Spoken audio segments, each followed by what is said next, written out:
Halo, ketemu lagi dengan terapis autisma. Kali ini kita akan membahas video saya ketika diminta. Jadi di garis bawahi ya, diminta untuk menghilangkan rasa takut terhadap bulu ayam. Jadi anak ini adalah salah satu murid di Madiun, eh, tunarungu. Saya diminta sebenarnya untuk mengajari bagaimana mengajari secara akademik.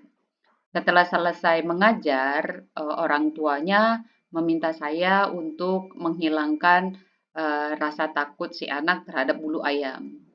Untuk bisa melakukan hal tersebut, saya mengumpulkan beberapa data dulu, seperti eh, apa penyebab dia takut terhadap bulu ayam. Apakah ada eh, sejarahnya gitu ya. Orang tuanya mengatakan mereka tidak tahu persis kenapa anak ini takut bulu ayam dan kebutuhan untuk menghilangkan karena di rumah mereka menggunakan bulu ayam untuk membersihkan debu, kemudian juga memelihara ayam dan di sekitar rumahnya juga banyak ayam. Jadi orang tuanya berharap anak ini tidak takut lagi terhadap ayam, terutama bulunya ya.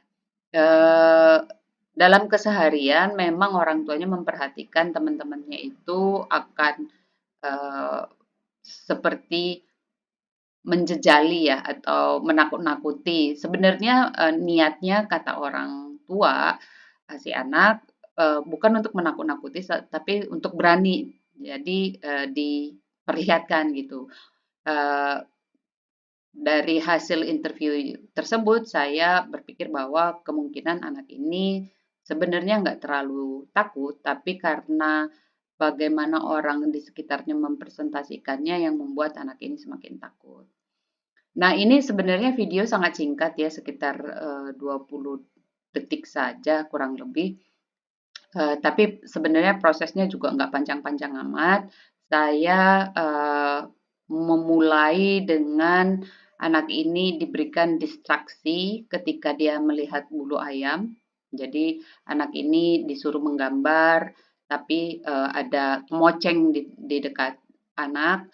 Kemudian saya mulai tahapan pengenalan terhadap bulu ayam itu dengan mempairingkan, mempasangkan dengan makanan yang paling dia sukai. Kita lihat ya.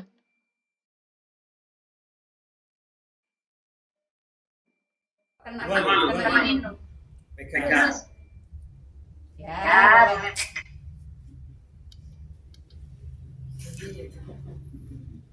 lagi kerjain. Bin, izin ya, taruh sini ya. Saya taruh izin, taruh sini. Saya sambil kerjain.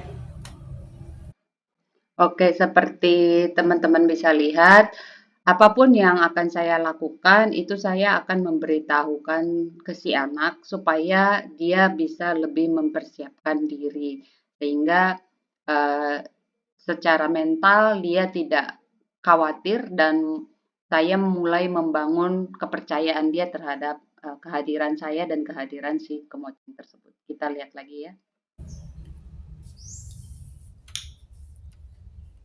Izin ya.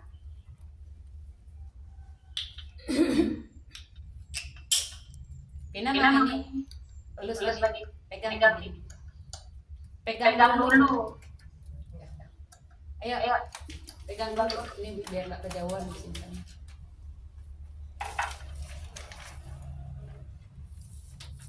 Pegang dulu. Kena. Gini. Ayo, nih, kita kasih. Pegang.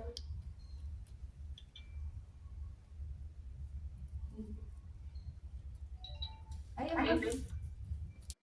Dalam prosesnya teman-teman bisa lihat ya, kalau dia menunjukkan rasa cemas dengan kakinya yang digoyangkan.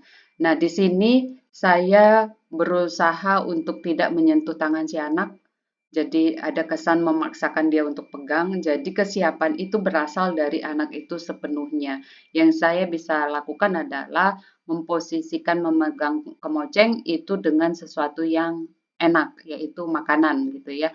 Nanti kalau dalam situasi Bapak dan Ibu bisa dengan mainan juga atau dengan apapun yang paling disukai si anak. Jadi harus reward yang paling tinggi. Kita lihat selanjutnya ya. Jadi jangan dipegangin tangannya, jangan didorong, kesiapan dia sendiri. Nih. Iya, nggak apa-apa. Nih. Pegang dulu. Nah, pinter. Pegang dulu satu ya, pinter tuh. Nggak apa-apa. Orang nggak apa-apa. Sekarang Bu Sinta hitung sampai 2. Jadi agak lama megangnya ya. Nih, lagi. Kena. Harus kena. Kenain. Ini kenain. Gak mau. Kenain dulu.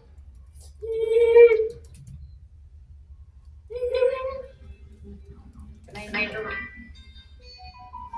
Iya. 1, 2, 3, lagi 4, 5, lagi 6. Wih, 6 kali. Oke, kalau teman-teman perhatikan, anak itu hanya pegang di bagian ujung sekali si bulunya, dan buat saya itu juga sudah sebuah kemajuan. Dari 1 hitungan sampai 6 kali hitungan. Nah, di akhir sesi ini sekitar 15 sampai 20 menit ya, saya lupa kira-kiranya, dia sudah berhasil memegang gagang kemocengnya, kemudian memegang bulunya lebih dekat lagi gitu. Jadi kalau kita mau memodifikasi perilaku, kemudian mau melakukan pengkondisian, usahakan anaknya itu percaya dulu sama kita, kemudian kita juga memberikan reward yang dia paling sukai, tidak ada pemaksaan, semua proses itu tergantung oleh anaknya. Yang penting presentasi kita di situ sebagai perantara, bukan sebagai guru yang mengajari, bukan sebagai teman, bukan juga sebagai mediator gitu ya, atau yang maksain gitu, tapi kita adalah di sana hadir sebagai jembatan untuk dia percaya bahwa tidak akan terjadi apa-apa. Begitu ya. Semoga bermanfaat video singkatnya. Sampai ketemu lagi. Bye bye.